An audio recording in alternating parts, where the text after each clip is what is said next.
Welcome back, student, in the e-learning platform of JS College of Commerce. I am Assistant Professor Amol Patil. Welcome you all. Today we will be solving different problem of holding company, interdebt owing. Interdebt owing होती क्या है वो case आज हम ये example के माध्यम से देखने वाले हैं, पढ़ने वाले हैं। तो सबसे पहले मैं ये बताना चाहता हूँ कि इंटरडेप्ट होता क्या है। जब होल्डिंग कंपनी और सब्सिडरी कंपनी के अंदर ही कोई भी ट्रांजेक्शन होता है उसको हम इंटरडेप्ट कहते हैं। इसका मतलब होल्डिंग कंपनी सब्सिडरी कंपनी को कुछ गुड्स बेचती है या से गुड्स सेल्स करती है या उसके कुछ क्रेडिटर क्रिएट होते हैं या डेटर क्रिएट होती है, इसका स्टॉक उसके पास चला जाता है, तो इस केस को हम इंटरडेप्ट कहते हैं। तो इंटरडेप्ट के एग्जाम्पल में हम उसको कैसे सॉल्व करें ये यहाँ पर पूरा का पूरा एग्जाम्पल हम डिस्कस करने वाले हैं। तो इसके पहले आपको इस एग्जाम्पल को अपने कॉपी में नोट डाउन करना है। ये एग्जाम्पल आपको इसी वीडियो के नीचे जो डिस्क्रिप्शन लिंक दी रहेंगी उस लिंक पर जाइए, एग्जाम्पल को डाउनलोड कीजिए और मेरे साथ एग्जाम्पल को सॉल्व करने की कोशिश कीजिए। तो चलो मैं कुछ इंपॉर्टेंट हेड है जो यहाँ पर एग्जाम्पल में गिवन है वो मैं आपको बता देना चाहता हूँ। तो सबसे पहले from the following information you are required to prepare consolidated balance sheet of P limited and its subsidiary Q Limited as on 31st March 2000। तो हमें दो कंपनी के बैलेंस शीट गिवन है, एक फर्स्ट कंपनी और दूसरी मतलब पी कंपनी और क्यू कंपनी। यहाँ से पहले हमको ये पहचानना है कि इसमें से होल्डिंग कंपनी कौन है और सब्सिडरी कंपनी कौन है। तो यहाँ पर हम देखते हैं कि मैंने आपको दो चीजें यहाँ पर बताई थी होल्डिंग कंपनी पहचानने का क्या रास्ता है। तो सबसे पहला है कि वो सब्सिडरी कंपनी से स्ट्रॉन्ग कंपनी होंगी, इसका मतलब उसका शेयर कैपिटल उस कंपनी से ज्यादा होगा। और दूसरी थिंग है कि जिस कंपनी में इन्वेस्टमेंट के नाम से दूसरे कंपनी के शेयर्स परचेज किए जाएंगे उस कंपनी को आप होल्डिंग कंपनी कहेंगे। और दूसरी थिंग ये हो गया दो थिंग। और सब्सिडरी कंपनी कैसे पहचानेंगे, तो जिस कंपनी के शेयर एक्वायर हो रहे हैं तो उस कंपनी को हम सब्सिडरी कंपनी यहाँ पर कहलाएंगे। तो नीचे कुछ एडजस्टमेंट गिवन है, उस एडजस्टमेंट को हम पढ़ते हैं। तो पहली एडजस्टमेंट हमारे पास है बिल पे बैलेंस शीट के कुछ हेड है वो आपको मैं सुनाना चाहता हूँ, जैसे कि share capital reserve, general reserve, profit loss account, loan, creditor, bills payable.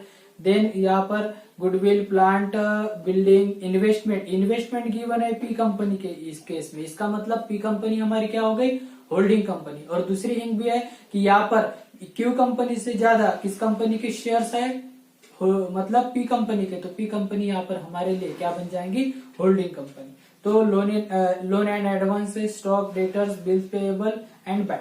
पर एडिशनल इंफॉर्मेशन में गिवन है first adjustment bills payable of Q limited include ₹30% due to P limited. इसका मतलब एक कंपनी को दूसरी कंपनी का कुछ देना है, बिल्स पेएबल है किसके क्यू लिमिटेड के, जो किसको पे करना है पी कंपनी को पे करना है। तो पी कंपनी के पास जो बिल्स रिसीवेबल होंगे उसमें वो इंक्लूडेड है और क्यू कंपनी के बिल्स पेएबल में इंक्लूडेड है। उसका हम क्या करेंगे, ये कंसोलिडेटेड बैलेंस शीट जब हम देखेंगे तब हम वहां पर सॉल्व करने वाले हैं। तो सेकंड है sundry creditor of P limited included ₹50,000 due to Q limited. अभी एक कंपनी के क्रेडिटर दूसरे कंपनी के क्या बन जाएंगे डेटर्स। तो यहाँ पर बोला है कि एक कंपनी है पी कंपनी, उसके क्या है क्रेडिटर में इंक्लूड है ₹50,000 किस कंपनी के क्यू कंपनी लिमिटेड के। तो ये भी हमारे लिए इंटरडेप्ट एडजस्टमेंट होगी, इसको भी हम कैसे सॉल्व करेंगे, ये कंसोलिडेटेड बैलेंस शीट हम जब देखेंगे तब वहां पर सॉल्व करने वाले। Next and last adjustment on the date of acquisition of shares 1/4 1999 Q Limited balance sheet show a general reserve for ₹30,000 and profit loss ₹20,000। तो इस कंपनी में मतलब क्यू कंपनी में यहाँ पर तीसरी एक थिंग हमें यहाँ पर मिली है कि क्यू कंपनी में हमें बताया है कि रिजर्व कितना था और प्रॉफिट लॉस का बैलेंस कितना था। तो समझ लो यहाँ पर ये कौन सी कंपनी है, सब्सिडरी कंपनी है। तो पी कंपनी ने जब एक्वाजिशन किया था 1 अप्रैल को जो भी बैलेंस था उसमें कितना बैलेंस था जनरल रिजर्व का 40,000 और प्रॉफिट एंड लॉस अकाउंट का 20,000 बैलेंस यहाँ पर था। तो हमने जो कंपनी एक्वायर की थी वो फर्स्ट डे को ही एक्वायर की है, इसका मतलब हमारे पास जो भी प्रॉफिट है उसको हम यहाँ पर डिवाइड करने वाले। तो चलो यहाँ पर देखते हैं। सबसे पहले हमें क्या करना पड़ता है, जब भी आप होल्डिंग कंपनी का एग्जाम्पल सॉल्व करते हो, होल्डिंग कंपनी का एग्जाम्पल सॉल्व करने से पहले हमारी जो 7 स्टेप है वो 7 स्टेप का आप यहाँ पर इस्तेमाल कर सकते हो। ठीक है। तो सबसे पहला जो रेशो बनता है जिसको हम क्या कहते हैं, मेजोरिटी रेशो। तो आप यहाँ पर मेजोरिटी रेशो या माइनॉरिटी रेशो ना निकालते हुए डायरेक्ट शेयर होल्डिंग रेशो भी निकाल सकते हैं। तो उसका कैलकुलेशन कैसे होते हैं ये मैं आपको ये एग्जांपल में बताने वाला हूँ कि माइनॉरिटी तो हमने पढ़ा, उसके बाद मेजोरिटी भी पढ़ा, पर शेयर का जो शेयर होल्डिंग रेशो जो रहता है उसको कैसे डिवाइड करते हैं ये यहाँ पर हम डिस्कस करने वाले। तो स्टेप नंबर 4 फर्स्ट हमारे लिए आएंगी share holding ratio. Share holding ratio का मीनिंग क्या होता है, किसके पास कितने शेयर्स होल्ड किया है, कितना पोर्शन शेयर्स का होल्ड किया है, उस केस को हम कहते हैं शेयर होल्डिंग रेशो। तो ये कंपनी जो है, कौन सी कंपनी, पी कंपनी ने, इसने क्या किए थे 3000 शेयर्स को एक्वायर कर दिया था। उसका फार्मूला हमारे पास होता है number of shares acquire by P limited ने जो एक्वायर किए उसको डिवाइड करेंगे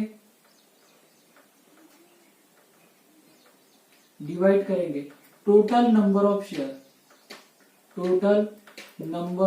शेयर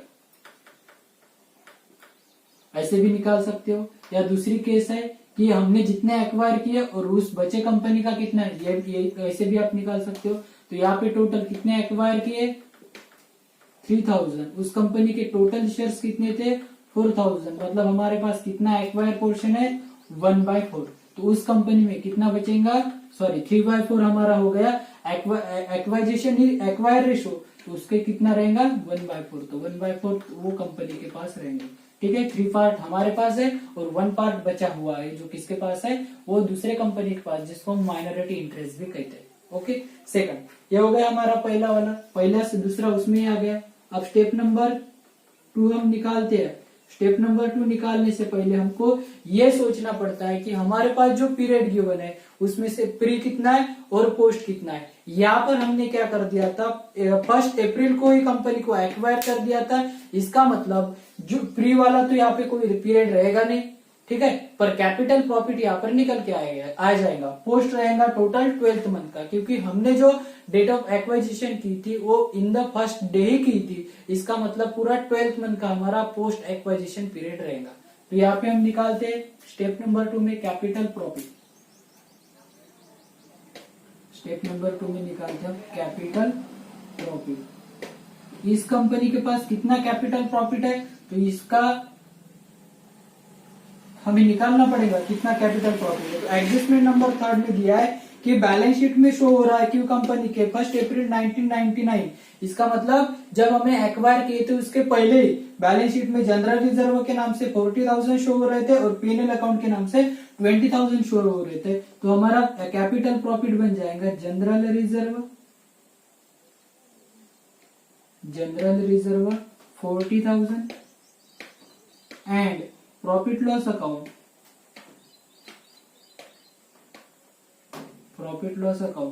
20,000। ये हो गया हमारा टोटल कैपिटल प्रॉफिट।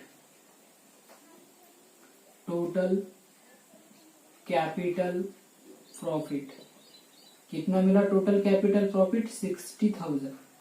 ओके, तो इसको हमें डिवाइड करना पड़ेगा। हमारा कितना पोर्शन है 3/4 और उसका दूसरे कंपनी का कितना पोर्शन है, मतलब बचा हुआ पोर्शन कितना है 1/4। तो हम हमारा शेयर निकालेंगे, share in P company limited,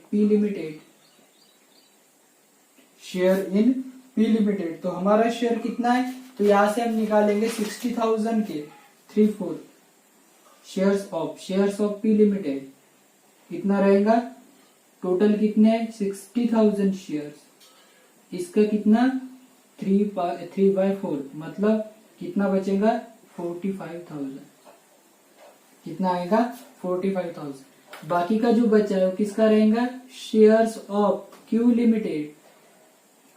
कितने टोटल 60,000 इंटू 1/4, इसका निकालते तो टोटल कितना बन जाएगा 15,000। कितना है 15,000। तो हमारा जो है होल्डिंग कंपनी का जो पोर्शन आया वो कितना आया 45,000 और सब्सिडरी कंपनी का जो पोर्शन आया वो कितना आया 15,000। तो यहाँ पे हमने स्टेप नंबर 2 को भी कैलकुलेट कर दिया है। हमारे हिसाब से ये कौन सी है, स्टेप नंबर 3 है। ठीक है, क्योंकि यहाँ पर हमने जो स्टेप थे 2 कंबाइन यहाँ पर कर दिए थे, तो हमारे हिसाब से ये हो गया स्टेप नंबर 3। उसके बाद स्टेप नंबर 4 निकालते हैं, और एग्जाम्पल के हिसाब से स्टेप नंबर 3 क्या निकालेंगे हम, कैलकुलेशन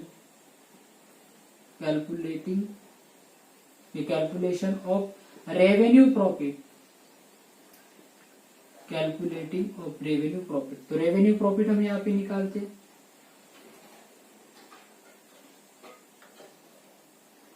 रेवेन्यू प्रॉफिट का कैलकुलेशन करेंगे तो टोटल हमारे पास रिजर्व दिख रहा है, तो रिजर्व कितना है टोटल, तो टोटल हमारे पास 1 लाख रिजर्व है। उसमें से जब हमने शेयर्स को एक्वायर कर दिया था तब कितना था, 40,000। तो यहाँ पे लिख सकते हैं हम reserve after the date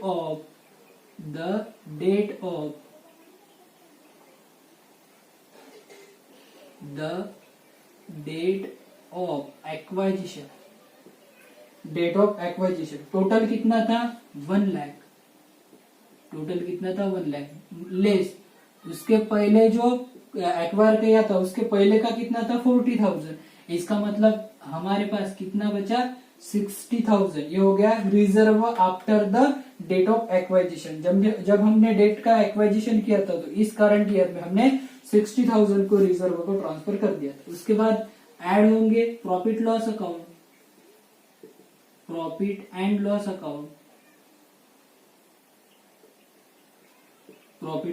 account, the date of acquisition. Total कितना था, प्रॉफिट लॉस का बैलेंस शो हो रहा है हमारे पास टोटल 50,000। इसमें से लेस किया है हमने कितना, 20,000। वो पहले ही था 20,000 ओपनिंग वाला बैलेंस, तो हमारे पास कितने बच जाते हैं, 30,000। ये हो गया टोटल 90,000। क्या बचा, 90,000। इसको हम क्या कहेंगे, टोटल रेवेन्यू प्रॉफिट। उसको हम कहेंगे टोटल रेवेन्यू प्रॉफिट, जो हमारे लिए कितना आया, 90,000। टोटल रेवेन्यू प्रॉफिट हो गया 90,000। इस प्रॉफिट को भी हम 2 पार्ट में डिवाइड करेंगे। 3/4 हमारा रहेगा पी लिमिटेड का, बचा 1/4 किसका रहेगा, क्यू लिमिटेड का। तो यहाँ पे हम निकालेंगे shares of P limited. Total कितना है, 90,000 इनटू कितना है हमारा पोर्शन, 3/4। हमारा जो पोर्शन है वो कितना है, 3/4। तो 3/4 कितना निकल के आ जाएगा, 60,000। कितना निकल के आएगा, 60,000। देन उसके बाद शेयर्स ऑफ क्यू लिमिटेड का भी शेयर हमारे पास रहेगा। टोटल कितना है निकाला, 90,000। उसमें से कितना, 1/4। तो 1/4 कितना आ जाएगा, 30,000। 1/4 आ जाएगा 30,000।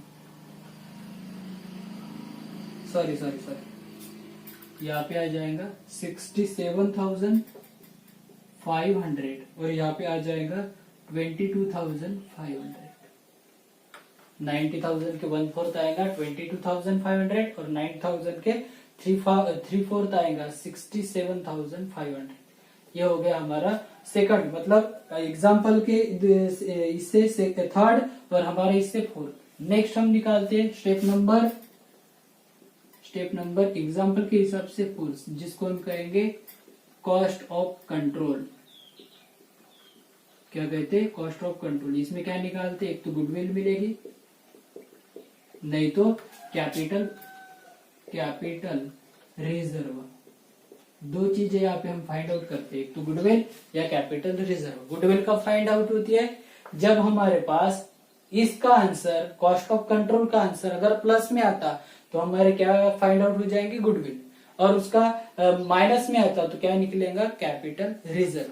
तो उसको निकालने का तरीका हमारे पास है। सबसे पहले हम क्या लिखते हैं, कॉस्ट ऑफ परचेज। क्या लिखते हैं, कॉस्ट ऑफ परचेज, जो कहां पर गिवन रहती है, इन्वेस्टमेंट के यहाँ पर गिवन रहती है, इन्वेस्टमेंट के। तो हम बैलेंस शीट अगर देखते हैं कौन से कंपनी के, पी कंपनी के, तो वहां पर बताया investment 3,000 shares in Q limited, ₹3 3,60,000। कितने की इन्वेस्टमेंट की है उसने? 3,60,000 की।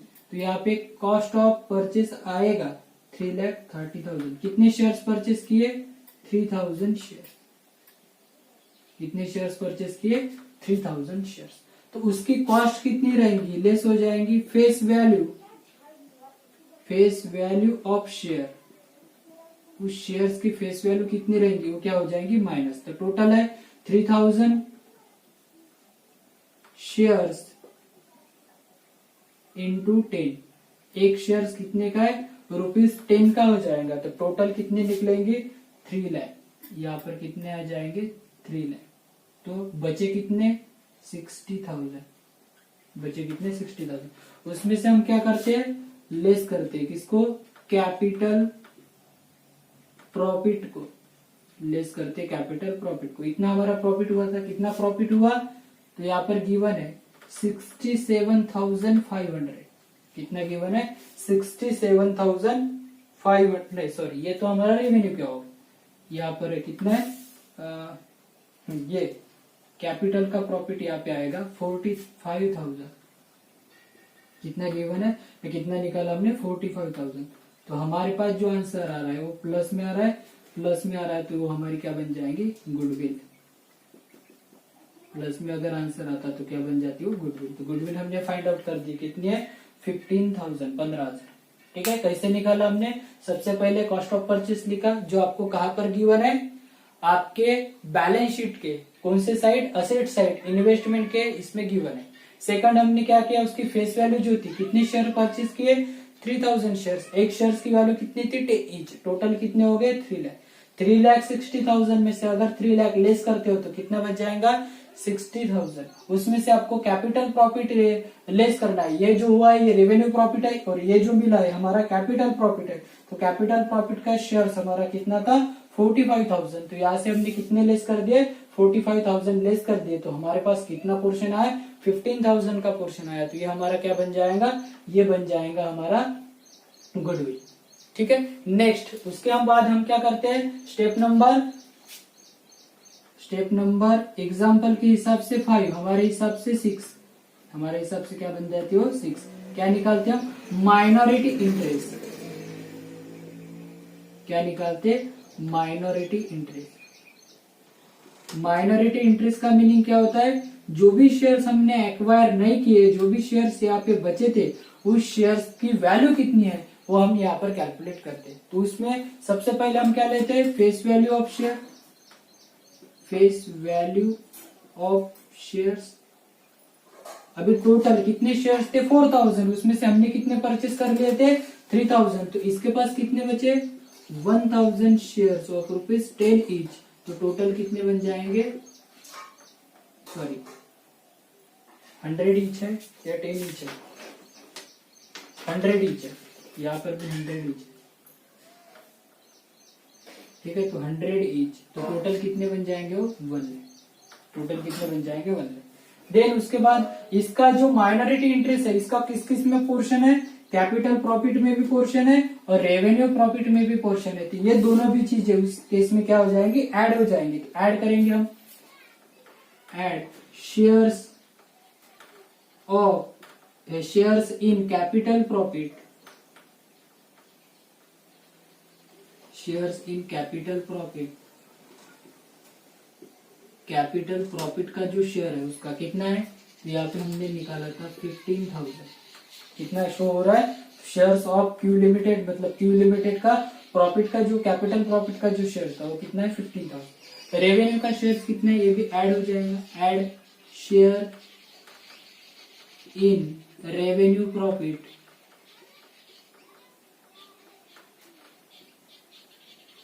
Revenue profit. Share in revenue profit कितना है? 22,500। 22,500। तो हमारे पास टोटल कितने बचेंगे? 7,500। 1,37,500। कितना मिलेगा? 1,37,500। ये हमारे लिए क्या बच जाएगा? Minority interest. Minority interest. ये हमारे लिए माइनॉरिटी इंटरेस्ट बन जाएगा कितना 1,37,500। उसके बाद हम स्टेप नंबर लास्ट निकालते हैं हमारे हिसाब से 7, एग्जाम्पल के हिसाब से 6। क्या? Consolidate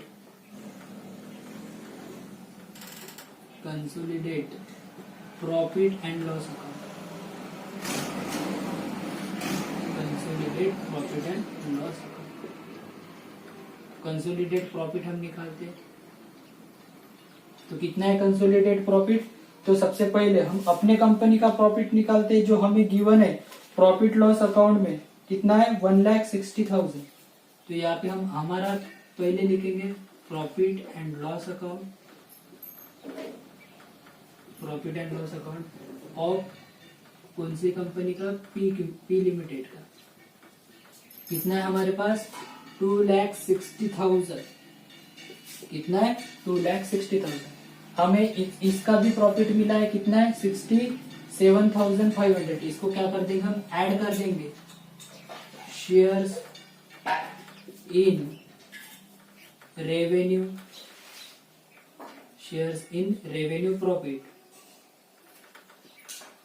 shares in revenue profit कितना मिलेगा 67,500। कितना कैलकुलेट होगा 67,500। तो टोटल यहाँ पे हो जाएगा 0,057,66,12 3,37,500। कितना निकल के आएगा 3,67,500। तो यहाँ पर हमारा कंसोलिडेट प्रॉफिट लॉस अकाउंट भी यहाँ पर निकल गया। ठीक है, तो यहाँ पर हमने टोटल वर्किंग कर ली। पहले तो हमने निकाला शेयर होल्डिंग रेशो जो कितना निकला 3/4 1/4। नेक्स्ट उसके बाद हमने निकाला कैपिटल प्रॉफिट, एग्जांपल में गिवन था लास्ट एडजस्टमेंट में। उसके बाद हमने निकाला रेवेन्यू प्रॉफिट, रेवेन्यू प्रॉफिट हमारा टोटल आ गया 90,000। उसको हमने बाइबरकेट कर दिया कि होल्डिंग कंपनी का कितना है और सब्सिडरी कंपनी का कितना है। नेक्स्ट हमने कॉस्ट ऑफ कंट्रोल निकाला। कॉस्ट ऑफ कंट्रोल में एक तो गुडविल आती नहीं तो कैपिटल रिजर्व आती। तो एग्जांपल में हमें क्या मिली गुडविल मिली। फिर माइनॉरिटी इंटरेस्ट निकाला। माइनॉरिटी इंटरेस्ट का मीनिंग होता है दूसरे कंपनी का हिस्सा जो यहाँ पर कितना है 1,37,500। देन उसके बाद कंसोलिडेटेड प्रॉफिट लॉस अकाउंट निकाला तो जिसका बैलेंस हमारे पास गिवन आया कितना 3,27,500।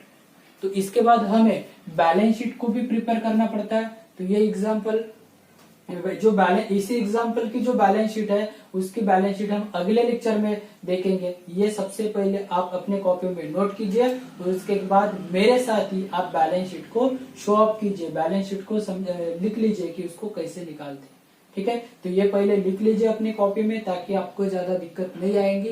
फिर आप मेरे साथ बैलेंस शीट को बनाएंगे कि बैलेंस शीट कैसी रहती है। क्वेश्चन आप पूरा का पूरा लिख लो। उसके बाद आपको ये कंपनी के बैलेंस शीट अगले वीडियो लेक्चर में देखेंगे।